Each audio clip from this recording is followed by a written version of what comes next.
สงสารปลาอย่าทำเขาฉันสงสารปลาฉันดูไม่ได้ เธอหน้าตาคือกินหัวปลาได้ ฉันสงสารปลา ก็ทุกคนเขาต้องยืนรอเราไงครับคือเขาเห็นเราทำก่อนเขาก็มาก่อกวนป่วนนู่นนี่นั่นเอาแต่ปลานะไม่เอามือนะ จริงๆปลานิลน่ะมันต้องติดก้างนะถึงจะอร่อย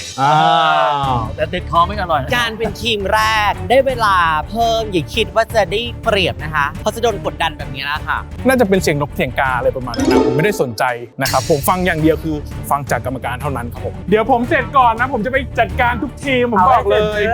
ทีมอื่นไม่ต้องไปยืนดูคนอื่นเลยนะคะ ไปเตรียมตัวทำของตัวเองได้เลยนะอันนี้เป็นโอกาสครั้งสุดท้ายของคุณที่คุณจะได้อยู่ในรายการนี้หรือเปล่าก็ไม่รู้เนาะนี่ EP ที่เท่าไหร่แล้วอะรู้สึกว่ามันแบบยังไม่เต็มที่กับที่เราเลือกคุณมาแข่งเลยอะให้เกียรติกรรมการให้เกียรติทีมงานให้เกียรติทุกอย่างที่เขาทุ่มเทให้พวกคุณหน่อย อย่าเล่นให้มันเหมือนเด็กขายของเล่นอะ Oh my god